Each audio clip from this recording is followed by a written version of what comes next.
Choosing the right martial arts school or even the right style seems like a very complicated, important decision to make. It's not.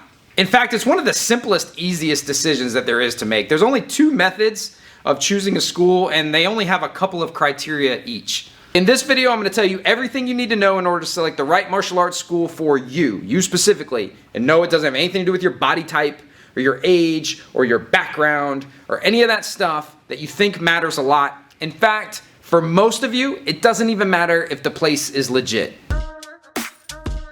I get this question more than any other question in my DMs, except for maybe how tall I am. I get that one a lot. But everyone wants to know, like, what school should I go to? They tell me their height and their weight and their age, and they tell me all this shit, and then ask me which martial art is right for them or which school is right for them.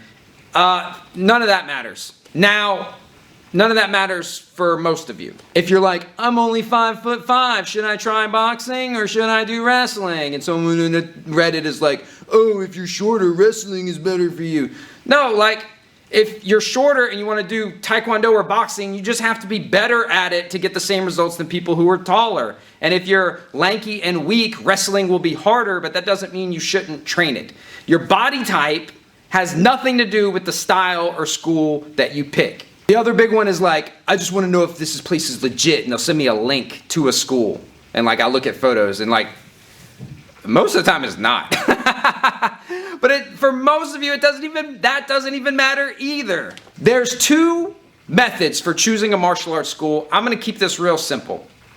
One is if you are a professional fighter, you fight for a living, you compete, or you are a high-level amateur, you have a few fights, in whatever rule style it is, whether that's boxing, kickboxing, if you do Brazilian Jiu-Jitsu matches, you compete and you want to get really good at that, you want to compete at the highest level, there's one method for choosing the right martial arts school.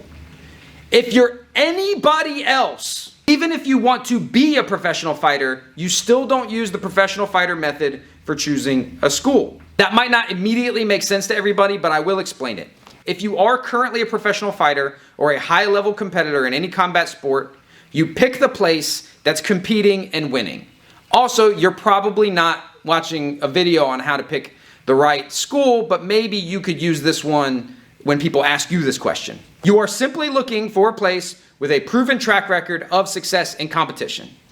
But if you're literally anybody else, talking to you, aspiring fighter, guy who's not had his first lesson yet but has already picked his walkout song, or if you just are interested in self-defense or fitness in general, or you just want to have fun, if you're anything other than a high-level competitor, there's 3 criteria. You pick a place that's close to your house, you pick a place that you can afford, and you pick a place that when you go try the class, you like the people and you have fun.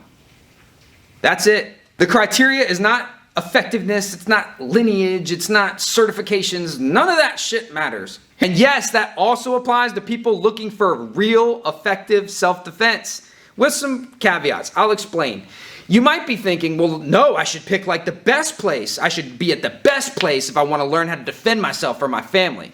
Well, if you have no experience, how the fuck would you know that you're at the best place? It's impossible for you to ever appreciate or recognize efficiency if you don't have the context and perspective that comes from knowing what inefficiency looks like. Most of the very talented martial artists that I know spent a good chunk of time in a place that sucked. But it was fun, and they could afford it, and it was close to their house. But won't you be wasting your time?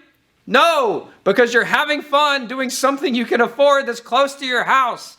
That's literally the criteria. Just pick a place that's fun and is close to your house and that you can afford. And then after you do that for a while, you might think like, damn, my instructor ain't never fought anybody. And man, everyone here got these soft little boy bodies and I don't think anybody here knows how to fight.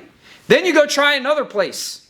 And then you see if you like that. Without a proper appreciation or understanding of what's a good place and what's a bad place, when you find a good place, you're not going to want to go just because it's good. It's going to hurt. It's going to suck. You're going to be tired. You're not going to want to go anymore. You're never going to get over that hump. That's why this doesn't apply if you're already a high-level competitor. You will drive 2 hours to a place that stinks to get your ass kicked by people that you don't like because you want to be the best. And now back to you, guy who's never put on a pair of gloves in his life. You are not. You might say that you're gonna. You won't. The best, most effective program that there isn't any good if you don't go. Now, if all you care about is fitness or fun, then all this should jive. And if you are a high-level competitor, then you kind of get what I was saying. But you aspiring fighters and self-defense enthusiasts might be struggling with this concept. But if you're struggling with this concept from the perspective of a person who is not currently training, how do you know I'm wrong? So go ahead, go train some bullshit. Go train, go to a karate school. If you don't like the karate school, go to the boxing school. If they're not nice there, go to the jiu-jitsu school. If your neck hurts and it's not fun, don't go there anymore. Don't go do those things if they're not fun.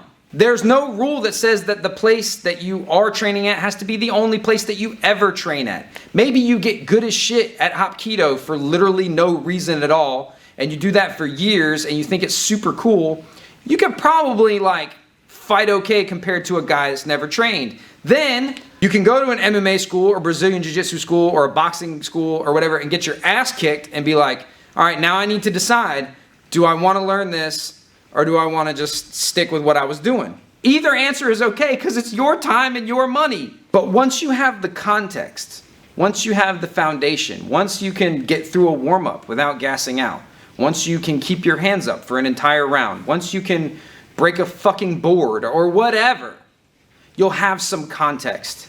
And maybe you'll experience inefficiency, but from that perspective, you can now fully appreciate efficiency. But that's my answer. That's my answer to this question every time I get asked. Pick a place close to your house that you can afford, that you have fun when you go. The easier it is for you to get to classes, the more likely you go. The more you go, the more you'll know, the more experience you'll have, the more context you'll have, the better perspective you have, as long as you are making good, honest self-assessments along the way. Now, you can ask me all the questions you want about, if the place that you're training at doesn't spar, it probably sucks. If the place that you're training at, if you call the guy in the front of the room master, it probably sucks. If you have fun, it's your time and money. But in the meantime, just fucking pick a place, dude. Just pick a place. You're bullshitting around, you're making up a bunch of excuses and reasons and trying to find the perfect place. Just pick a place. Any place. It doesn't matter.